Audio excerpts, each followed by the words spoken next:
Good morning, mga katropa. Magandang po. Morning, morning. Maganda ba ang dating ng audio ko dyan? Opo. Okay naman, nasa gilid ka na namin. Okay, alright. Ang pamagat po ng aking dissertation ay Japanese militarism raises Filipino critical thinking for national survival. Alam po ninyo, hindi ko maintindihan kung bakit puro gera nasa isip na ating gobyerno ngayon. Bokya naman sila pagdating sa economic and social reform. At anyway, let me go straight to my dissertation.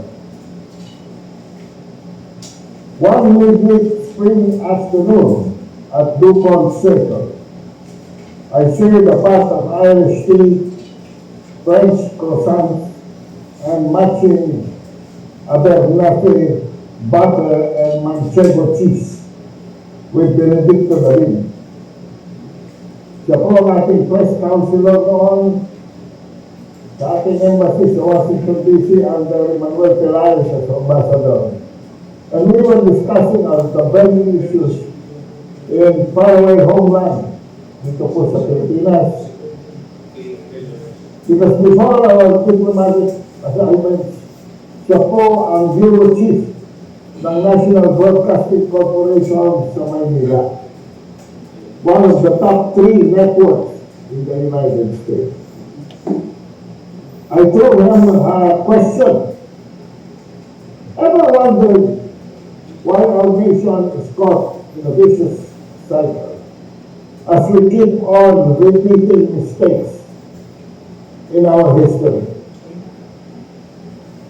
Then sprang back with a just joke that would be so good in my mind that I used it as the title of my first book. Sabi na, we Filipinos have a problem for every solution. We Filipinos have a problem for every solution. Ito pong dissertation na ito ay nakapublish din sa ating Asian Century Journal ngayong araw na ito. At kung gusto nyong bisitahin ulit, doon lang siya sa www.asiancenturyph.com. Meron pong nagsisirculate ngayon na 74-page na white paper sa Diplomatic Corps assessing the implication of the U.S. pivot towards the Indo-Pacific, as well as sharing insights on President Donald Trump's rogue behavior and dysfunctional policy. Nag-conclude po itong white paper na ito by offering short to long-range options that could break the build-up for war in East Asia and allow our country to return to the path of peace and much-needed economic and social recovery. Ito po ay pinagkawalan ng 15 mga ambassadors na retired who put together the ideas and proposals of South China Sea issue discussed in the BFA Retires Fiber Chat Group into a white paper. Importante po na simulan po ito dahil inaatake ng mga defense at coast guard elements sa loob ng ating gobyerno. At pinapalitan nila na nagkakaroon na ng mga espiya daw sa loob ng Department of Foreign Affairs. Ito po ay isang napakalaki na kasinungalingan. Doon tayo ng ambassadors, tinatawag ng espiya, Tanyela, Trinidad, Teodoro. Mabuti nga, nag-resign si Ed Alus. Pero ito kanyang, kumalik sa kanya, ay palagay ko mas sip-sip pa sa Amerikano to si Oban. Ito po mga retired ambassadors na ito. admonished our nation's leaders to chart and implement an independent foreign policy that will genuinely protect not just our sovereignty, territorial integrity, and in the final analysis, our national survival. Hindi po makakain ng bansang Pilipino, ng mamamayang Pilipino, ang bala. Hindi makadagdag sa kanyang kabuhayan ang baril at bomba. Ito pong white paper na ito acknowledge that many nations are starting to doubt the principles and values that the United States stands as it violates international law with impunity in attacking Venezuela and Iran. Ito po mga threats ni Donald Trump to annex Greenland, a territory of Denmark, a NATO ally, and Cuba, are brazen acts that make a mockery of the rule of law. No less than Xi Jinping called this the return to the law of the jungle. It is whimsical. No, delusional to consider the United States anymore as a reliable factor. Magkakamatayan po sa buong mundo pagka yan pinaniwalaan ninyo na maaasahan ninyo ang Estados Unidos na isang descending superpower increasingly relying now on surrogates in Europe, the Middle East, and Asia to share the burden of pursuing its foreign and defense policy objectives. Yung pong binabanggit kanina ni Caballero na Aurel na Agile Combat Employment, ACE, pagkalat ng mga base militar sa buong mundo para proteksyonan ang kanilang sarili na ang gera ay mangyari hindi sa loob ng Amerika kung hindi malayo sa Amerika. In Europe, it has subcontracted the conduct and financing of war in Ukraine to the Europeans. In West Asia, in the Middle East, it has depended on Israel to extinguish religious fires, even as that country continues to suppress and starve, if not annihilate, the Palestinians. In Asia, it expects Japan, India, and Australia to be its main backers as the Philippines and Taiwan are being used to counter Beijing. As of April 2026, Japan is accelerating its defense transformation, sinabi na nga kanina, moving away from its post-war passive stand toward a more active NATO militarism that includes record defense spending, the deployment of combat troops abroad, and the acquisition of long-range strike capability. For the first time since World War II, Japan is deploying approximately 1,000 to 1,400 combat-capable troops from its ground, maritime, and air self-defense forces to the Philippines for the Balikatan 2026 annual exercises running this April to May.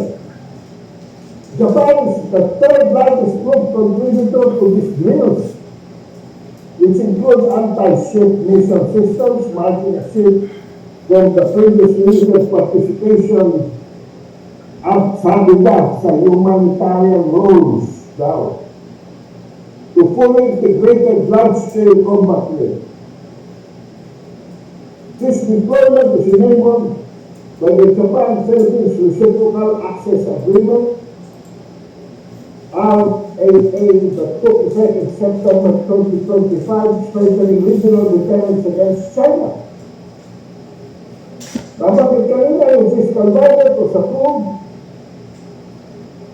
with a 9.4 increase in defense spending percent, surging past the 9 trillion yen mark for the first time. The government has made the Japan defense industry a key pillar of its economic strategy, with 2026 official security assistance budgeted at 18.1 billion yen to assist partners. Ayan, yan ang inaabangan ng mga tao dyan sa Department of Defense natin, with plans for increased arms exports. And siyempre, may makakaanin at kasabay ng mga maleta yan. As of March 31, tapos lamang, 2026, wala pang 3 linggo na nakakaraan, Japan began deploying Type 25 surface-to-ship missile with 1,000 kilometer range and Type 25 HDGP hypersonic po yan, representing the initial operational deployment of its counter-attack strategy. Mga missiles po namin in Japan. The Defense Ministry is creating specialized units for deploying drone weapons and AI-based systems to enhance the maritime defense. Aba, para natin pinapahagilipan dito na isang nightmare ang nangyayari sa Ukraine. In addition, nag-sign po siya ng 1.7 billion contract in 2024 with the US to buy 400 US Tomahawk missiles, mga kabansa, to boost long-range deterrence for installation on its 8 Aegis destroyers by 2027. While originally aimed for completion delivery by March 2028, Bloomberg reports that the order faces potential delays because of the U.S. high consumption of subsonic missiles in ongoing conflicts and its need to restock. Medyo naubos na yata ang Tomahawks dahil sa Ukraine at Iran.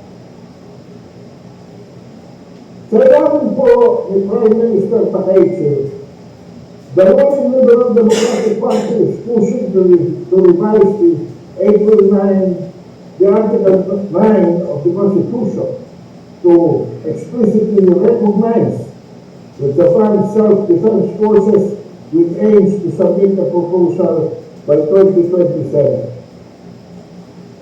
Ito po ay medyo kontrobersyal sa loob ng Japan mismo.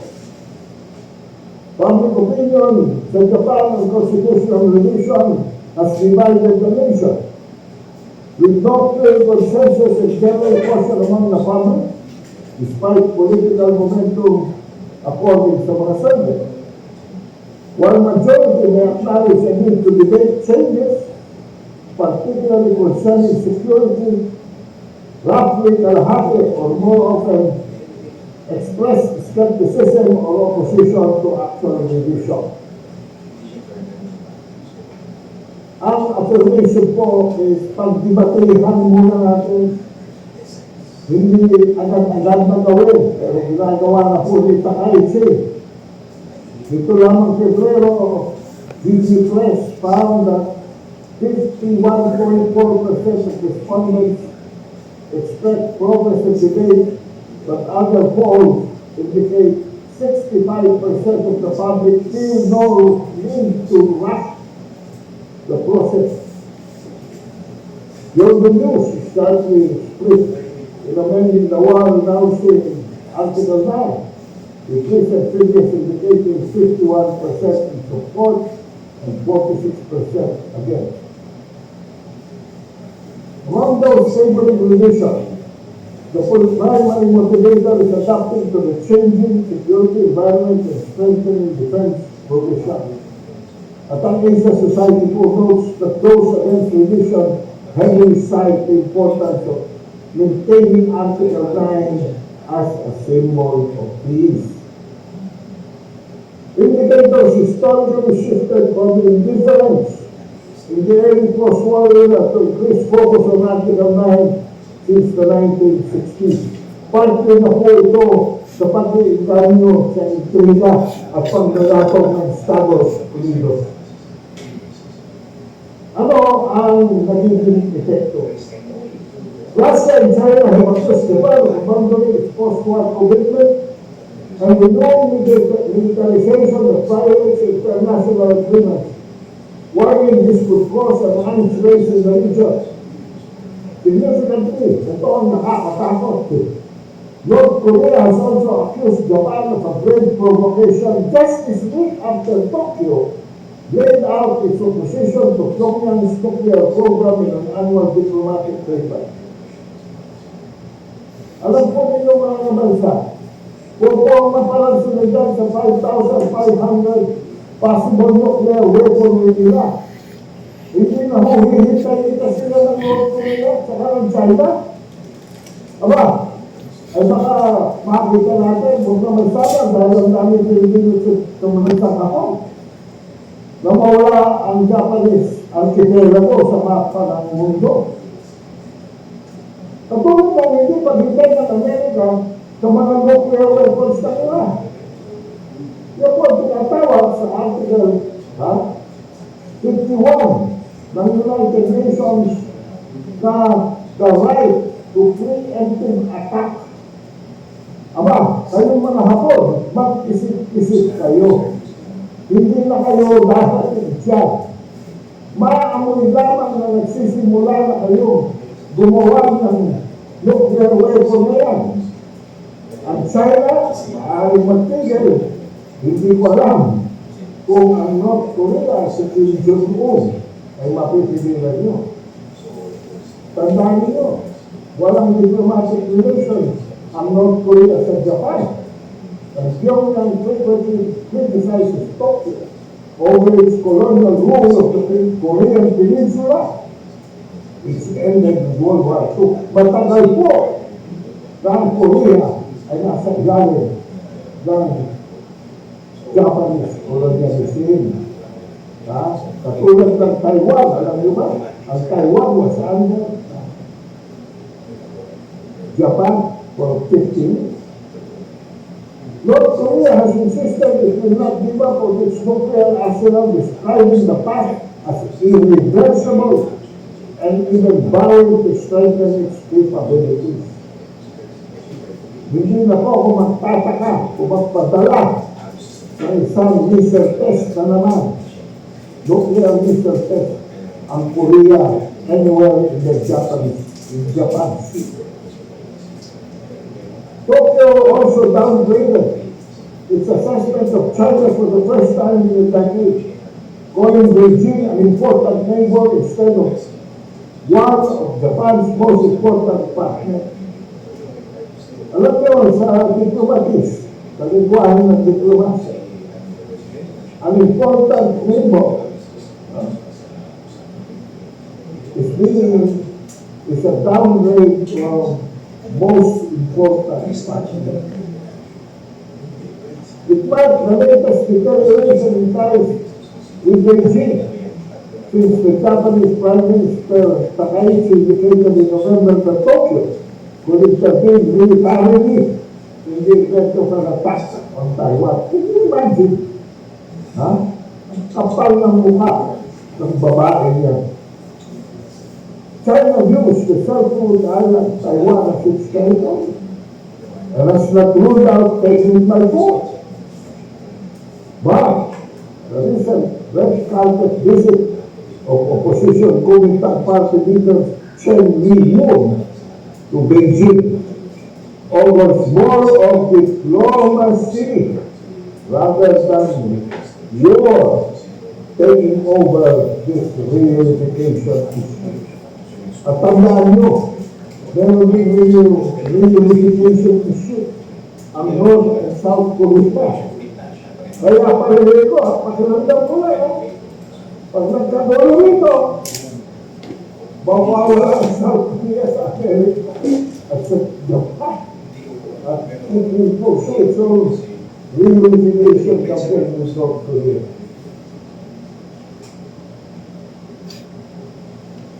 Ito po reciprocity, no?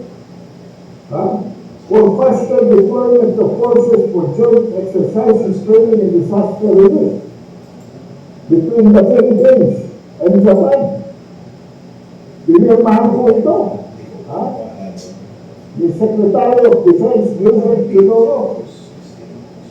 Lagi mo naman tinatawag na aso yun ng Amerikano at suspected pa to be a foreigner, to be a European citizen of Malta.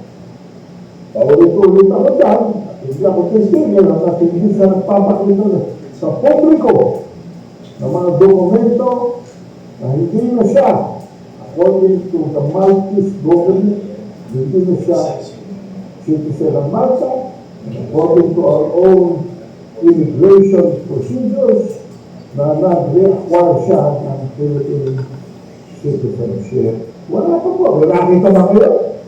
Niloko niya. Kaya ito, niloko niya po. Kaya ito, niloko niya Commissioner of Finance. Wala tayong nakikisang ganyan kay Tidoro. At in-enhance of the defense cooperation and operational interoperability, allowing for easier visa-free access of troops to each other territories, aiming to strengthen security in the Pacific. Aba, pumapakpak pa si Marcos, nung pirmahan ni Tidoro niya, sa backtrack, nandun si Marcos, In short, na-legitimize the presence of Japanese military forces in the Philippine soil after 80 years of absence since the end of World War II. Hindi na ako magkokomento dyan. Kokotin ko na lang ito sa OSW. Natatawagin ko sa first name niyang Maria, pero tatago ko ang last name niya Alberto. Maria to, one of my average subscribers who's not an FW. The most conversational observation is Santo Pro. Hintay Maria. I want that to stress.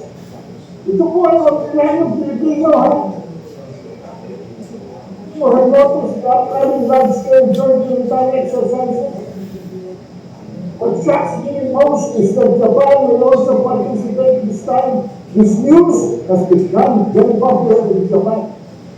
I really cannot imagine that the two countries that once invaded us, America and Japan, are stepping into our territory again, which is very likely to drag the Philippines into the vortex of war. Nowadays, militarism running rampant in Japan, which poses a major threat to world peace that many people still fail to see the real situation. The Philippines, kapag natapos ka, aligning with Japan means that we are also drifting away from peace and marching step by step towards war. Sa aking conclusion, mga kabansa, the 1 million casualties of World War II, whether killed by Americans or Japanese, inutuon ko yun sa Japan kasi sila ng gera. Yung po 1 million na yan is 6% of 17 million Filipinos na populasyon natin noong 1941.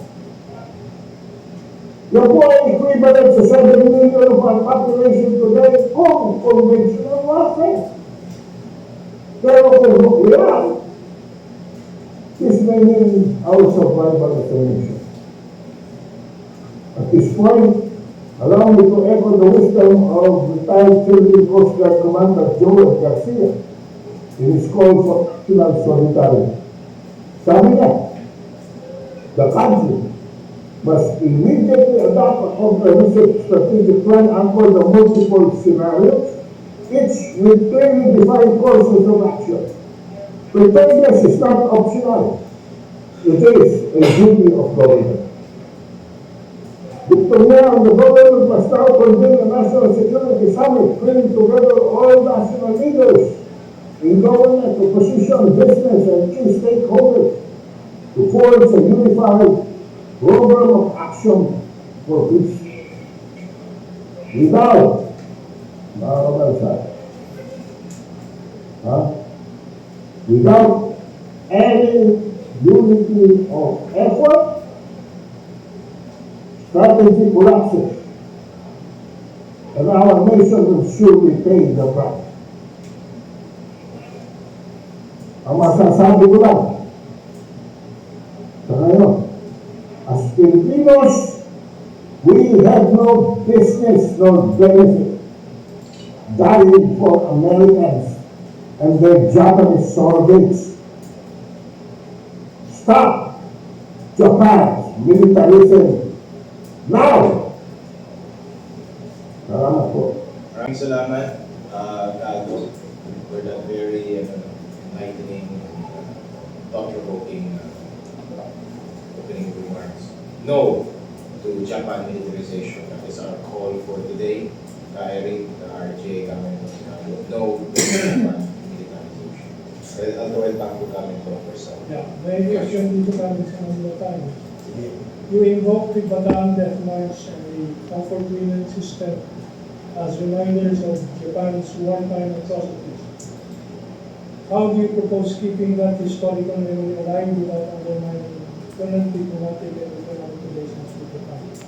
Well, first I'll respond to the question with a video showing that the Filipino people and the Japanese people should be one and together in fighting this militarization of Japan. So let's play the Please flash the video. Just one of very, very many videos of Japanese protest against the militarization and the revision of the Japanese peace constitution, and then we'll come back and explain more details. James, and we could roll it. Yeah, we're James Speaker.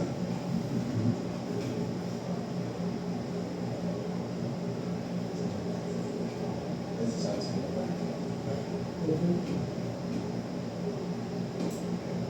Audio, please. Hundreds of Japanese people staging anti-war demonstration. Thank you. Let's skip.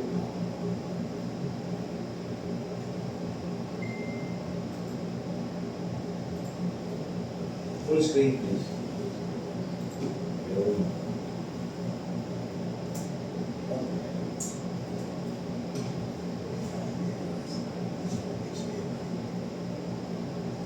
This one is 100. The latest rally was 30,000. 30,000 in Tokyo State. Makaraan. Itong ano lang, April.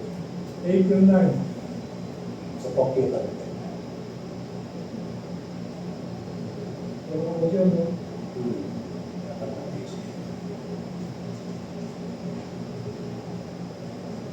Sige. Hindi mo siguro bigyan context lang. Do you have the latest video, yung the March 9 protests? When you find out Please have us. 30,000 ang start ko, ang title ng 30,000 protesters.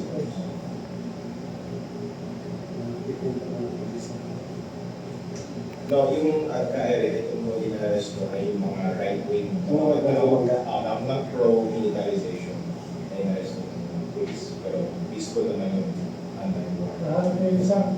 For 1 year looking for ang nahanap mo.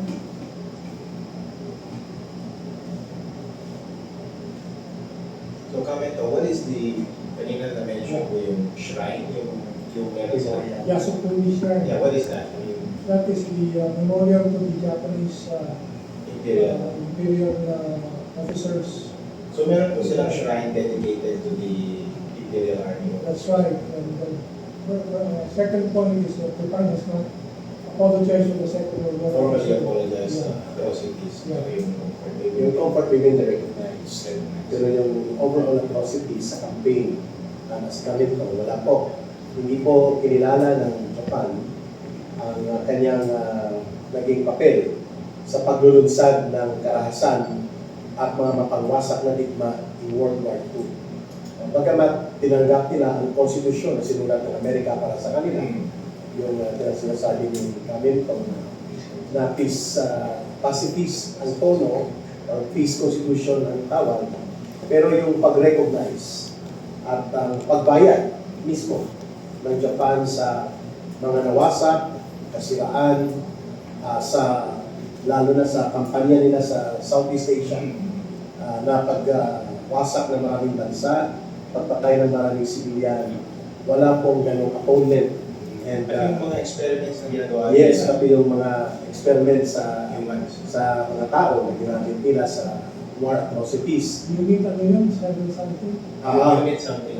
731 I believe. Parang special unit ito ng mga Japanese scientists na nag-invento ng mga panggamit sa pagkikipagdigma gamit ang laboratorio at ang mga tao ginamit ng parang mga specimens. Daming patayan, lalo na sa China, sa Saipan, sa Burma, yung dating Burma. While James is looking for the April 9 protest, 40,000. Nagtagan mo muna kami itong yung paliwanag doon sa tanong, without daw offending Japan or severing the ties of diplomatic and economic ties. How do you propose keeping that historical memorial without undermining current diplomatic and economic relations with Japan? Ikaw muna. Kaya. Okay, please. Alam niyo po, sa ating saligang batas, 1987, malinaw naman na nakasaad doon yung usapin ng kapayapaan sa ibang mga nasyon. Kung marunong lang magbasa ang mga leader ng ating gobyerno, doon ang napakalinaw. No? The Philippines renounces war. Ang history po ng itong death march nito, itong bataan, no, napakahalaga nito, lalong-lalo na sa mga susunod na henerasyon.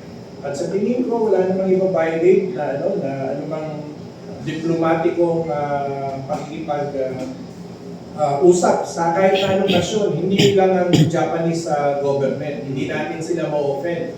Dapat tayo nga ang na-offend eh. Bakit? Dahil ang dami nang namatay ng mga Pilipino. At hanggang ngayon ay wala pong pag-amin dun sa kanilang paglusog, pag-atake, pagpatay, pagpaslang, paggahasa sa ating mga lola, lolo, mga batang mga inihahagis sa itaas at yung kanilang bayoneta ay tinutusok. Alam niyo po, saksi ang aking nanay dyan sa mga kaganapan na yan. Kahit po yung isang paaralan dito sa Maynila, La Concordia, no? Yung gate ng La Concordia, ayon po dun sa kwento ng aming nanay, na puno ito ng mga Pilipino, no? Ng mga bangkay na yung gate, punong-puno ng tao yan. At yung ilog, talaga nga naman po, namula sa kulay ng dugo, no? So, hindi ito para kutsain yung gobyerno, kundi gobyerno ng Japan at gobyerno ng Pilipinas, kung hindi nanumpa ang ating mga leader sa saligang batas na tutupadin nila ang nakasaad sa saligang batas, no? Kahit yung independent foreign policy binabaliwala ng ating gobyerno dahil pumapasok tayo sa mga kasunduan tulad ng EDCA at meron na itong tinatanggol ngayon yung kung merong NATO sa Europe, dito sa East Asia, no? Meron ding itinayo ng mga military exercises. Para saan ito? Hindi nga natin mabigyan ng trabaho yung mga Pilipino. Inuuna pa natin yung pagpapalakas ng budget sa mga ganyang bagay. Lalong-lalo na ang bansang Japan ngayon, na doon siya nakatuon. At itong pagpapataas ng military budget ng Japan, alam niyo po, kaya galit na galit po yung mga Japanese people dahil labag yan sa kanilang saligang batas. Yan ay bastardization ng batas, no, yung sinasabing Article 9. Konti lang ho yan ng yung mga nagtutulak ng military objective na yan. Sigurado po ako dun sa sulsol ng Estados Unidos, no? At pag tinignan mo ang benta ng armas dito sa East Asia, andyan ang South Korea, syempre andyan ang Japan, no? Napakalaki po ng kanilang ginugol na pera. Tayo nga, Pilipinas, wala tayong pera, bumibili pa tayo no? Bilang pagpapaigting ng tensyon. So, panawagan natin sa gobyerno natin magbasa kayo ng saligang batas. Alam ko, magaganda pa yung mga eskwela nito mga to Nag-aral pa ito sa mga ibang bansa para maging presidente, senador, congressman, no? Mukhang hindi marunong magbasa ng English o magbasa ng Tagalog, no? Itong mga mambabatas natin, itong mga leader natin, klaro po sa saligang batas natin na nilalabag nila yan. So, ano ibig sabihin nito? Kung hindi nila kayang basahin yan at i-interpret doon sa tamang pagkasulat ng saligang batas ng Pilipinas, no? Mag-resign na lang po yung mga taong yan. At yung marunong magbasa ng saligang batas, umupo at sila magpatupad itong tinatawag nating independent foreign policy at yung panawagan sa kapayapaan, no? Na hindi lang sa rehiyon, kundi sa buong mundo para hindi naman tayo maging dito, parang pambala sa kanyon, no? Pambala sa kanyon. Tulad ng ginagawa ngayon sa Taiwan.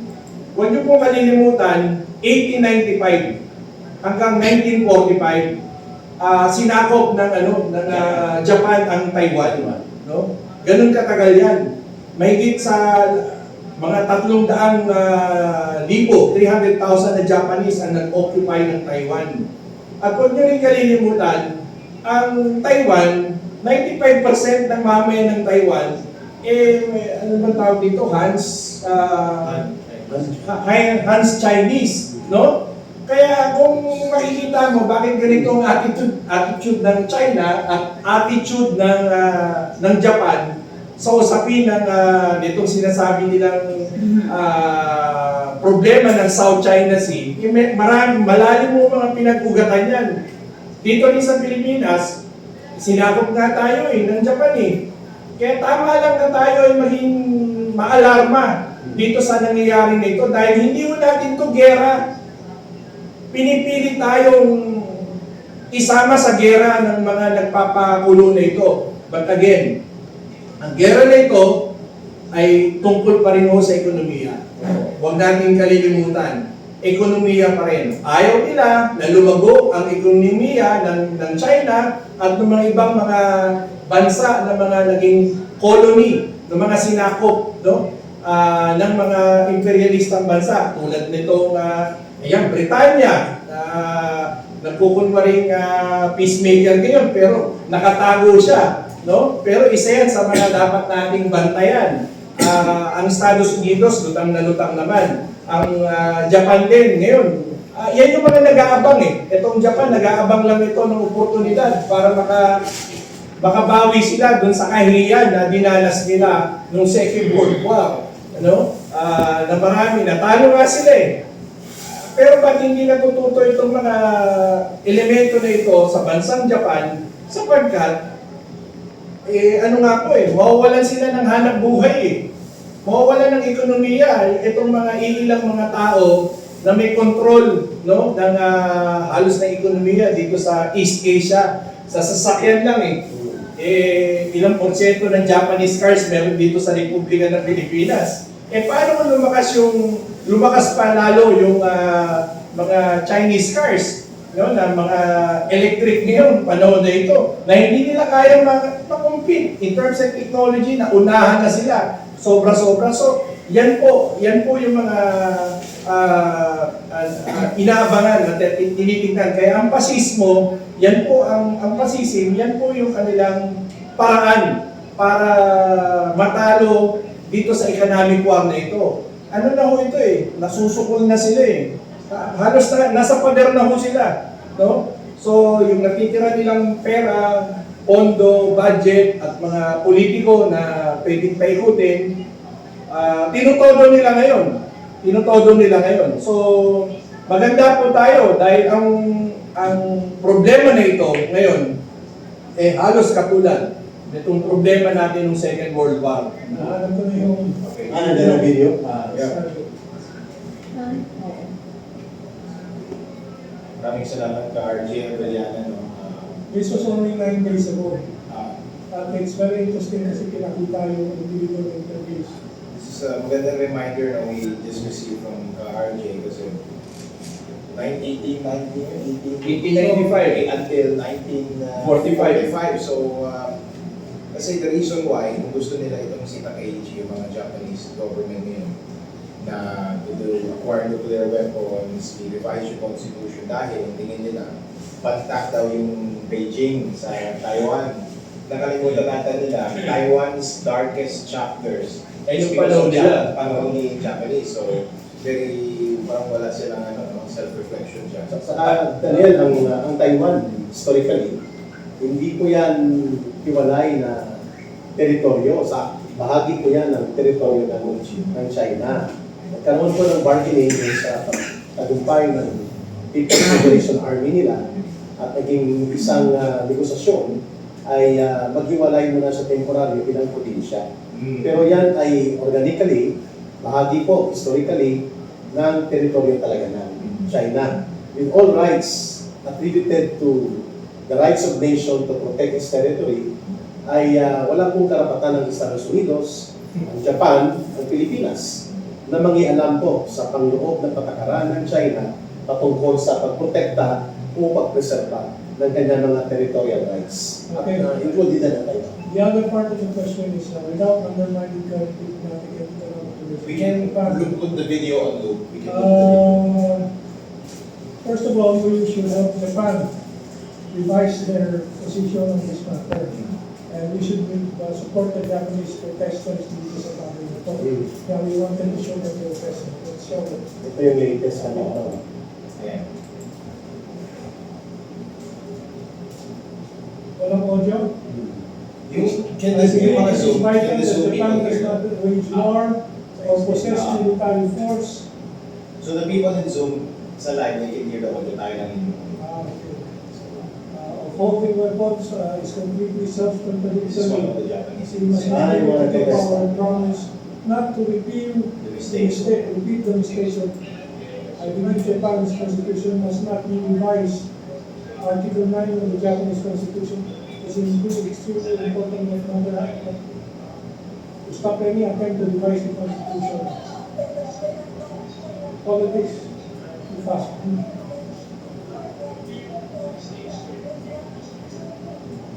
Maraming mga mamamayan Hapon din kalito, no? Yeah. Ang naninindigan na manatili sa landas ng kapayapaan ang framework ng kanilang saligang batas. The armament po.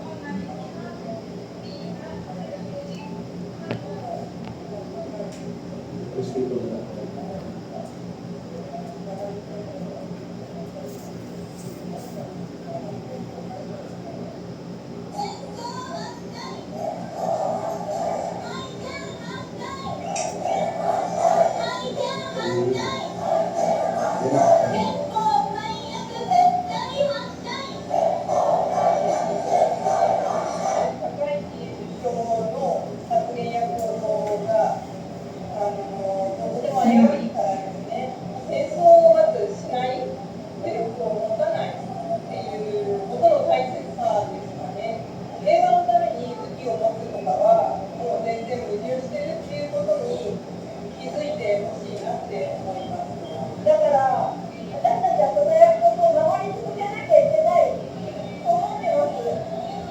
So, comment mo, RJ, kay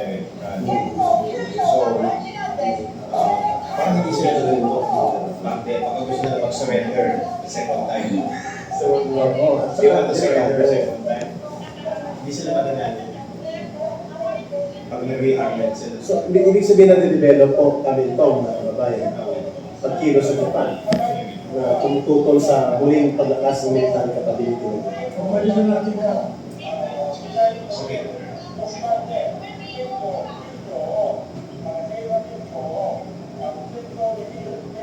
Basta baka may paliwanag ka dyan. The Japanese government is undergoing this shift from the peace constitution to an aggressive constitution, not because of the will of the Japanese people, but Yes. because of the ruling class of the Japanese political system that is controlled by the United States of America. So we are helping the Japanese people in support of their peace constitution and peace in Asia. Secondly, economic relations with Japan, I don't think we should worry about that. It is not a top trading partner of the Philippines. Although it is important, and I don't think it is to be interesting from much our economic relations with Japan for any reason at all. You have stated that U.S. bases under EDCA violate the Philippine Constitution. Given that the Supreme Court has now upheld EDCA, what legal or political path do you see in the Supreme Court policy? Well, this has been under discussion in the Asian Century Philippines Strategic Studies Group for the past 12 months, for the past year. And we have initially gotten the support of Attorney Harinoke on this matter, who states that the violations of the premises for the EDCA agreement is already apparent, such as the installation of offensive missiles, such as the Typhoon missile launchers, that is capable of Tomahawk nuclear missiles, for example. The proliferation of the bases beyond the 9 bases already is another factor. The changing geopolitical environment also that is recorded in the statements of the Armed Forces of the Philippines spokesperson, interfering with the issues of Taiwan, and so on and so forth. So these are all basis for bringing the question back to the Supreme Court, which we are still continuing to study and may soon be filing with the Supreme Court. Okay, kami po may nadagdag na tayo, Yes. mga kababayan. Bago dyan kay Kado, baka mag-rejoiner siya. Ang China po nagpahayag ng kanilang pagkabahala, I think 2 weeks ago, itong statement ng US Defense Department na inirelease sa Pentagon, wherein they are intending to expand yung military facilities in the Philippines. Particular po, the largest ammunition and bomb depot or hub. Ang target po nila ay sa Zambales o kaya sa Bataan, Davao. And then yung fuel supply line nila sa Davao. Yung bomba at mga bala sa North, sa Luzon. So ito po ay openly discuss sa isang forum ng Pentagon at na-pick up ito po ng China. Sabi ng China, ang ganyang mga akto ay nagpapakita ng interes ng Amerika na i-deploy ang kanyang mga kagamitan at teknolohiyang pandigma at wala naman silang ibang gustong ipitin na bansa sa rehiyon to ni China tsaka yung North Korea. Pero more of China. Kaya kailangan natin itong tutulan sapagkat hindi lamang ito binabanggit ni Kamentong. Ang Supreme Court ay dapat magkaroon ng review hinggil sa presensya ng EDCA dahil ang EDCA ay forward military deployment or basing ito in the guise of exercise lang. Hindi na umaalis ang kanilang kagamitan sa mga kampo militar sapagkat taon-taon twice ang kanilang tinatawag ng mga military exercises. Cover na lang yun. Military basing talaga ito. Pangalawa, de facto. Ang BFA or Visiting Forces Agreement, malinaw po na ito ay open access to all military personnel in any territory of the Philippines. Kunwari lang ito na sila ay limited days lang, pero hindi. Alam po natin na gagamitin nila ito as corridors of deployment. Sakaling magkaroon ng intensification ng tunggaliang armado sa pagitan ng Amerika at ng kanyang mga kaalyado laban sa bansang China. Walang limit ito. Walang limit. Oo, walang limit ito. Kaya dapat balikan ito. At itong panghuli, napakadelikado po sapagkat openly, itinutulak mga kababayan ni Ambassador Babes Romualdez na malaki daw ang income na makukuha ng Philippine government dito sa pagbubuo ng the biggest hub for ammunition and bomb making at ng mga fuel supply line na itatayo ng Amerika ng kanilang military forces sa Pilipinas. This is an actual invitation ng atrocious and hostile posture na pinabayaan po ng gobyerno ni Marcos na napakadelikado. Pwede ba General Jordan? You flash the... Pwede mo kabigay ng Jordan dyan. Alam po ninyo, ito ay napanood na natin yung sino na ito Nung gusto nilang ipasa yung EDCA, in-impeach nila si Chief Justice Rene Corona. At ngayon naman, in-impeach nila ang ating Vice President. Ang mga issues ay napaka-nebulous, ang lalabo, ang mga witnesses, manufacture, ha? Pero ang solusyon talaga po dito mga kabansa ay ang daming gustong gawin ng Amerika, pero wala pa akong narinig na ikabubuti ng sambayan ng Pilipino. Correct. Wala pa akong nakikita. Ano ba ang nagawa nila sa ating ekonomiya? Mula nung February 2023, nung pirmahan yung additional board site sa EDCA, na wala na, hindi na pinag-uusapan ng ekonomiya, bagsak na tayo. At ngayon, kailangan pa tayo hindi ng permiso sa mga merkado para maramang mag-angkat ng langis. Anong klase mga tao tayo? Nagpapakasuta tayo?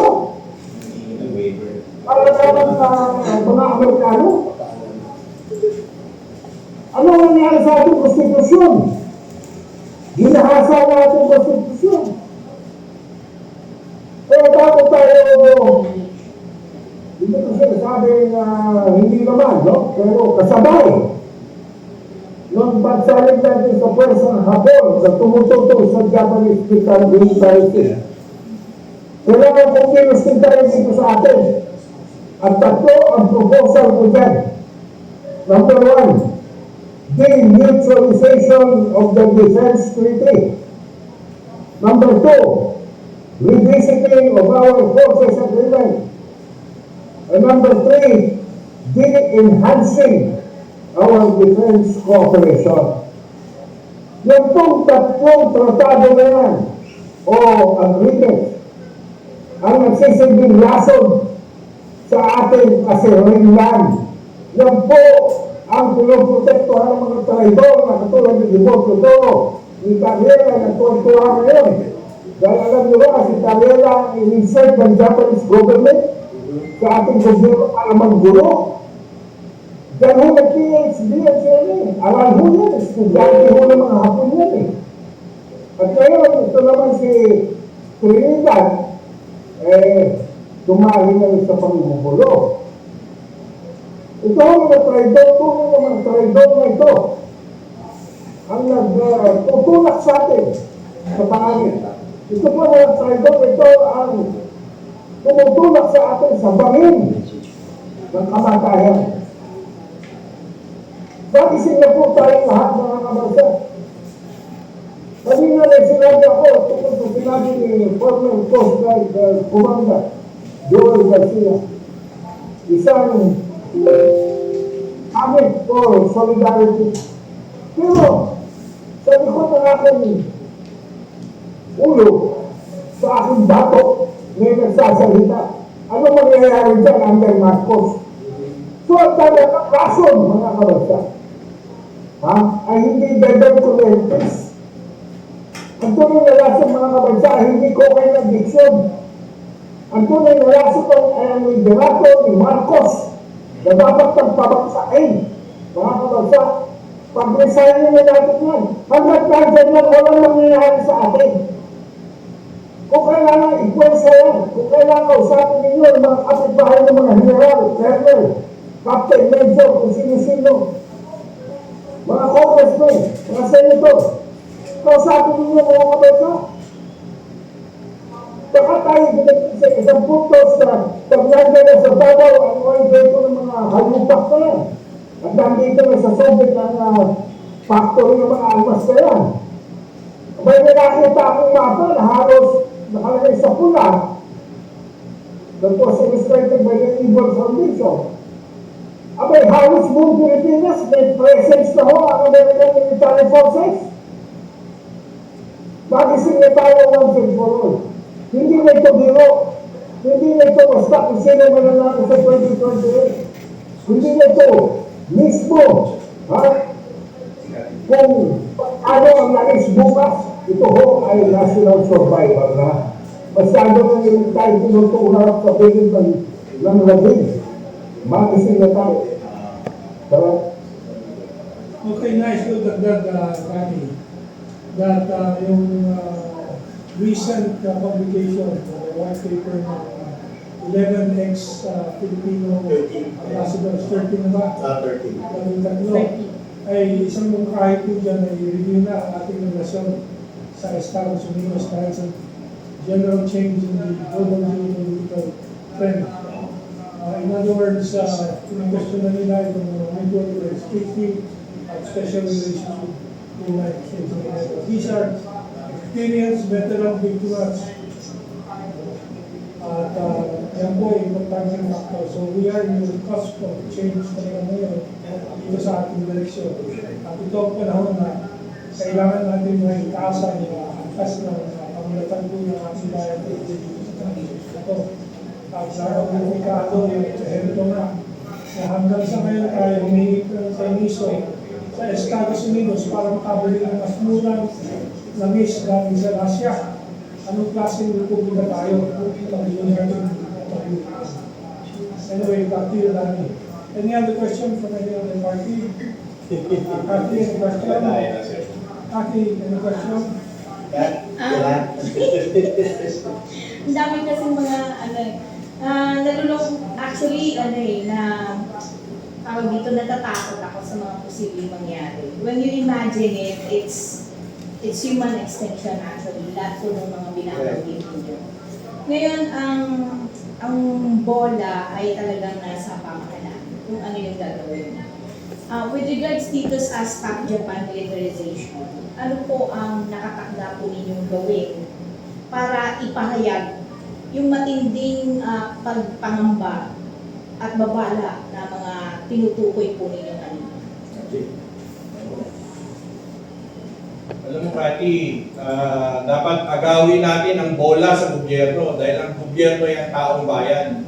Yung nasa gobyerno, konti lang yan. Kahit itong mga mutual defense treaty na ito, kung babalikan natin ang kasaysayan, ang Liberal Party po, bago yan sumulpot, nilikha niya ng Central Intelligence Agency. Wala akong pinagkaiba yan sa Liberal Democratic Party na naging 29 years na namuno, biro mo, 29 years na namuno sa bansang Japan at ngayon, 261 member ng Liberal Democratic Party sa kasaysayan ng Japan. Ngayon sila nakakuha ng pinakamalaking pita. No? Ano ibig sabihin nun? Dahil meron din naman upper and lower, kung ano idikta nitong 261, yun na ang direksyon. So, anong inaasahan natin pagdating sa military budget, sa expansionist policy nila, itong colonialista character nila, wag natin bitawan sa mga peking opposition sa Japan at peking opposition dito sa Pilipinas at administrasyong mga nakaupo dahil iisa lang interes niyan. Tayong dapat na mga mamamayan ng mundo, katulad ng ginawa ng Second World War, mga mamamayan naman ang talagang nagtulak, no? Ng anti-fascist alliance, no? Versus dito sa nagtatambol ng pananakop at ng military expansionism, no? So, tingin ko hanggang nandyan si Ka Eric, si kasamang Daniel, no, hanggat malakas pa ang ating batang-batang Ado at Kamento, kahit kayo mga nasa media, bahagi kayo ng malawak na pakikibakan na ito para sa pandaigdigang kapayapaan laban sa pasismo at militarisasyon ng Japan. At huwag natin hintayin na ang Japan at ang Israel magpalitan ng telepono at magkwentuhan. Ano? Dahil delikado yun. Alam mo naman ang Israel, alam mo naman ang Japan. Ano? At yung kanilang master ng mga taga-udyok, yung Britanya, nandiyan ang Estados Unidos at iba pang mga bansa. No? So, mas marami tayo. Kaya natin gabihin yan. Yung mga bloke na yan. At pinatunayan na rin ng mga naunang henerasyon natin nung dumating nga yung Japanese Imperial Forces dito nung sumuko ang Estados Unidos na iniwan tayo ng mga ni Douglas MacArthur, kaya sinabi niya, I shall return. Panginoon ko, itong Mutual Defense Treaty na ito, I shall return din mangyayari rito. No? Sigurado. Ganyan din, iiwan sa ating mga Pilipino ang problema. No? Tulad ng kaya isinilang noong March 29, itong hukbong bayan laban sa Hapon. No? Mga mamamayan yan, mga ordinaryong mga Pilipino yan, magsasaka, kabataan, estudyante, profesor, no? At hindi na tinignan kung ikaw ay Chinese, kung ikaw ay Pilipino, kung ikaw ay Kapampangan, kung ikaw ay Bicolano, kung ikaw ay taga Mindanao, basta kontra ka sa pasismo at militarisasyon, gusto mo ang kapayapaan, pwede tayo magsama-sama sa usapin na ito. At considering malapit na ang 2028 election, dito sa Pilipinas, palagay ko isa yan sa agenda na dapat na tignan ng mga peace-loving Filipinos na mag-unite into a common slate para sa naman ang Kongreso at Senado na mga mapayapang mga leader, no, na gusto magtulak nitong mga ganitong klaseng agenda. Yeah, thank you, RJ, coming to Karen. Nais ko lang panggitin na dito sa kwarto natin, may dalawang pamilya na direktang manonood ng usapon. Pamilya ni R.J. Avellana at pamilya ni Tarot. Ni James Patala. James, Ni Joshua. Joshua. Tarot at Pasyon. Tama. And we are thankful for that. Pagdagan ko na ng briefly kay RJ. Mahalagang bagay ko itong ginagawa ng Asian Century Philippines Network, ng Agamento, ng Mercado. At naimbitahan kami sapagkat ito po ang direktang pag-abot ng impormasyon sa bansa. Yes. Direct information campaign. Number 2, hindi po dapat tayo mapagod na magkaroon ng mga public forum. Kasi yun ang pinaka-epektibo hindi na po natin ini-expect ang malalaking korporasyon sa media na sila po ang manguna dito sapagkat na-interest ng negosyo ang bitbit nila. No. Hindi interest ng kapayapaan at nagsabayan ng Pilipino. Interest ng negosyo at kita. So dito tayo sa forum, direktang pag-organize, direktang pagpapakilos. Yung formula pa rin na ginamit natin sa panahon ng pagpasok ng mga mananakop, ng pagbuo ng katipunan, pagbuo ng mga pagkilos para sa pambansang interes at kasarinlan, babalikan po natin na ang taong bayan pa rin dapat ang inaabot natin para sila ay direktang maitaas ang kamalayan and they will be empowered to be part of the broader participation ng buong sambayanan to protect the national interest. May dadagdag lang ako very short. Noong 1937, may mga grupo ng mga manggagawa, mga kabataan, sumulat kay Manuel L. Quezon noong panahon ng Commonwealth regime. Sinabi nila, papasok na ang digmangan. Sinulatan nila ang Malacanang. Itong si Manuel L. Quezon. Pero dahil yung mga sumulat, medyo ibang paniniwala, ibang ideolohiya, hindi nila pinagkatiwalaan. Nagkatotoo, dumating sa Pilipinas. So yung inasahan ng gobyerno natin, natutulong sa kanya, nagkaisang return. So ano resulta? Daang-daang Pilipino ang namatay, nagahasa. Dahil doon, ang punto lang doon, ang mamamayan po ay hindi tanga. Mas matalino nga ang taong bayan kesa sa mga nasa gobyerno kasi may interest sila Yung mga ordinaryong tao, ano ba yung kanilang, ano mawawala sa kanila? Kundi yung kalayaan lang ang gusto nilang mangyari. Mawala yung panganib ng digmaan, umayos ang ekonomiya ng kanilang mga pamilya, yun lang naman ang agad Hindi totoo na sasabihin namin sa forum na ito, baka makalimutan ko lang. Hindi totoo na Estados Unidos po at pwersa nila nagpalaya sa Asia Pacific region. Ang bumakbak at bumalik ng pinaka-core ng pwersa ng Japanese Imperial Army ay ang Chinese people. Ang mamamayan China po ang may pinakamalaki na inarap na single concentrated forces ng Japanese Imperial Army at sila po ang nagsakripisyo. Kagaya din po, hindi din po Amerika nagpalaya ng Europa talaga. Ang lumaban ng tulotodo with more than 20 million din ang patay sa kanila at halos wala nang natira ng mga kalalakihan sa kanila ay ang Soviet Union, ang Russia. Sila pong lumaban sa pananakop nila Hitler. Wala pong masyadong patay ang Amerika maliban sa Pearl Harbor. Sa kakatunayan po, bago dumating sila General MacArthur dito, bumaba sila sa Lingayen. Correct. Yung pumasok sila dito sa Maynila, halos liberated na po yung lugar na yan. Yung mga tao nila, wala nang bakbakan, ano? So, dito na lang nagkaroon ng bakbakan sa Battle of Manila. No? Dahil yung Imperial Forces, nag-concentrate na sila rito, at para itaas yung bandila, yung pride na lang nila. Pero, wala na po, na-liberate na po, napalibutan na ng mga gerilyang Pilipino ang Maynila.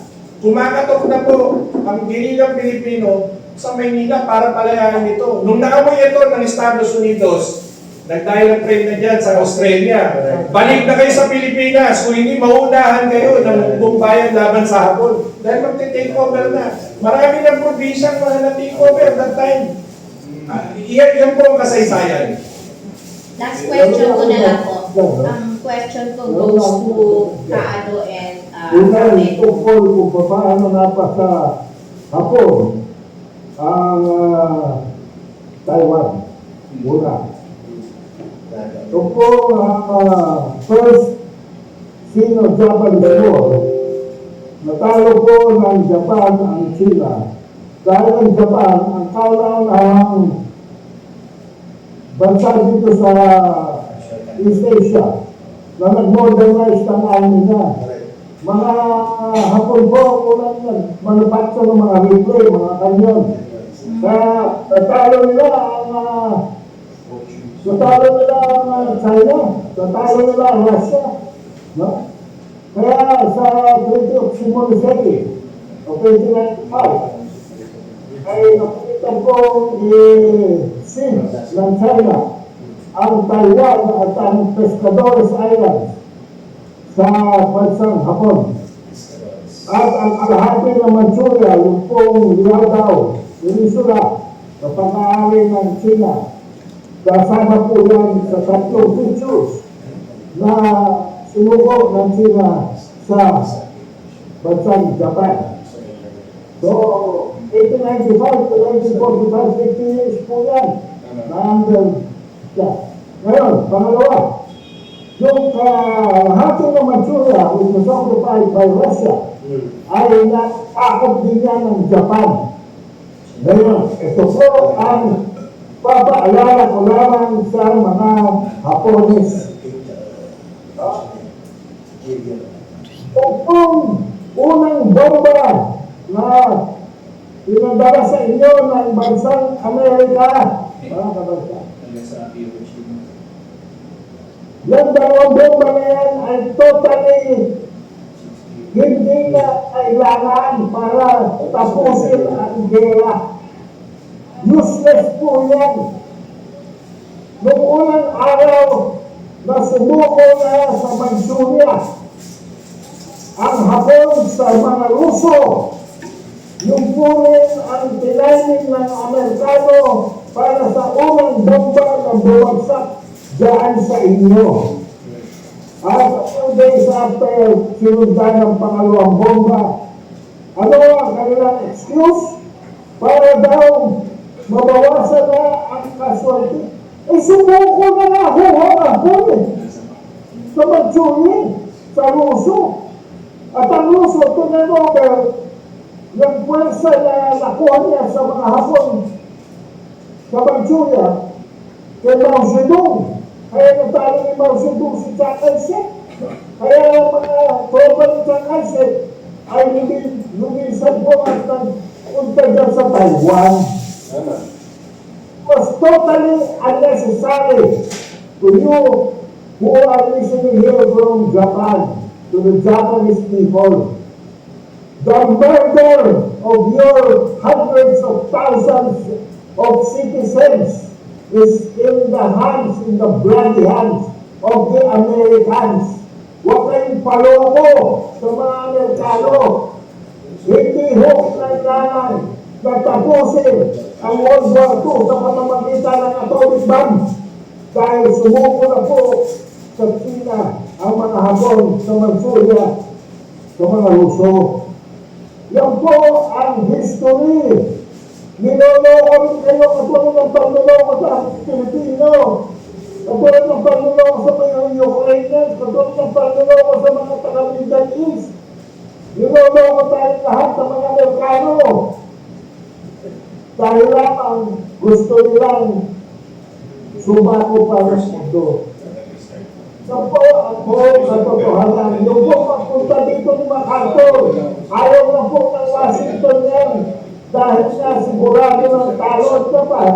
Kaya lang, sentimental journey yan si Douglas MacArthur na nangako daw siya, babalik siya sa Pilipinas, so pasilitay.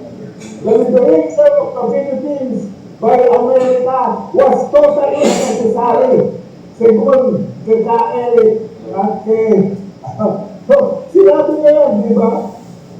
Tapos ng gera, ilan ang namatay na Ruso? More than 20 million. Ilan namatay na Sino? About 30 million. Ilan namatay na Filipino? 1 million. Ilan na namatay na Amerikano? 400,000 lang po, mga kabalsa. So, yung kanilang argumento to prevent more bloodshed was really to prevent more Americans from dying. Nothing else. Your hundreds of thousands of victims from Hiroshima and Nagasaki were murdered by the Americans as they are murdering the Palestinians today, the Iranians, the Venezuelans, and soon the Cubans and people of Greenland. Yan po ang katotohanan. Maraming salamat po. Thank you. Thank you, Last Ricardo. Last na question ko na lang po kay Kamento in particular. Nitong January 1, 2026, nag-assume po ng ASEAN chairmanship ang ating Pangulong Ferdinand Marcos Bongbong. No? At ang tema niya, navigating our future together. Pero actually, kasama po ang yung kanilang main pillars na binabanggit ay peace and security anchors, prosperity corridors, and people empowerment. And of course, itong accelerating digital economy integration and promoting ethical AI. Pero obviously, ano po ba ang magagawa dito sa pagsusulong ninyo ng sa Japan militarization bilang ang ating Pangulo ay ASEAN Chairman? Kasi Japan is part of the Asia Pacific, kasi membro rin po siya, di ba, ng ASEAN. So, malaki ang magiging bentahe ng magiging aksyon ng Pangulong Bongbong Marcos. Any comment po, Karen? Well, first of all, clarify natin, Japan is not a member of ASEAN, but there is the ASEAN as one, as the ASEAN as three, and that is ASEAN with China, Japan, Korea. So maraming mga cross partnerships pa siya. Pangalawa, the chairmanship of the Philippines sa ASEAN is sa aking tingin nasa flux na yun. Hindi malinaw kung anong posisyon ng Pilipinas dito sa mga darating na panahon dyan sa ASEAN chairmanship. It's very clear that our consensus ay matapos po ang code of conduct. But there was also a news report that dadalawang isip ang Philippine government sa pagpapatuloy ng chairmanship this year. Now, how valid that is, I do not know, but nalabas po sa diyago yan. Pero maraming anxiety over the Philippine chairmanship of ASEAN kasi nga dito sa special relationship ng Pilipinas at sa Estados Unidos. So I really cannot elaborate further until we see actual chairmanship conduct of the Philippines under President Bongbong dyan sa ASEAN meetings. Here. Yeah, exercise. Ano lang, hahol lang po. Ano po sa tingin ninyo ang papel ng United States sa mga kaganapan sa region? Sa region. Anyone? The US is so threatened with the rise of China as a new economic power center in the world. In fact, kung akong magtingin ngayon, mas malaki ang ekonomiya ng China o magkapantay sa Estados Unidos. Sapagkat ang China po hindi nagdinegosyo sa digmaan. Ang China ay nakikipag-partner para bumuo ng mga ekonomiya para lumakas. Lumakas ang mga bansa, hindi para dalhin sa digmaan. Hindi destructive ang economic model ng China. Partnering and developing small and medium economic trade partners towards development. Developmental ang kanyang model. Hindi invasion, hindi neo-colonization. Ang Amerika, kailangan niyang manatili doon sa kanyang dating antas na siya ang pangunahing imperialistang bansa sa mundo. At ang imperialistang bansa na konsepto at istruktura ng ekonomiya at ng foreign policy nakabatay sa digmaan at nakabatay sa militaristang pangingialam. Kaya lahat po ng kasaysayan ng digmaan sa mundo, 90% po siguro niyan, involved ang Estados Unidos. Anywhere in the parts of the world. Ganyan pa rin po ang modelo, ang pananaw, kaisipan, at direksyon ng Estados Unidos. Yung militaristang pangingialam, yung pananabutahe sa ekonomiya, at pagkontrol sa mga gobyerno, at didiktahan niya ang economic, political condition ng bansa upang umayon sa kanyang direktang pagkontrol ng pangdaigdigang imperyo niya. Yun pa rin po ang kanyang ginagamit sa Asia Pacific. Kaya ang kaguluhan po sa Middle East, yung kanyang pangingialam, kita niyo naman, wala siyang pagkilala sa UN. Kanyang sinakop at pinastargo at sinalaula ang Venezuela. Klarong-klaro yun. Ang gobyernong lehitimo yun, kahit ano pang pangungurakot doon. Sa Iran, kung hindi mo gusto ang gobyerno ng Iran, may proseso yan. Hindi mo kailangan pwedeng pumatay o manakop at gamitin ang digmaan. So ang lahat ng panunulsol ng digmaan, I agree with Brother RJ, kay RJ. Interes sa ekonomiya ang pinagmulan. At pangangamkam ng kapangyarihan sa politika at pagbubuo ng gobyerno na magiging tuta o madidiktahan nila. Kaya kaguluhan po pinatutunguhan ng kanyang patakaran. And that is exactly what they want to maintain dito sa Asia Pacific. Pero sa tingin ninyo, paano makaka-apekto sa Pilipinas ang lumalalang tensyon sa Asia? RJ. Sir RJ. Hindi pa ba natin nararamdaman? Matagal na po tayong ginawang puppet ng Estados Unidos. Alam nyo, nung sinakop nga tayo, di ba?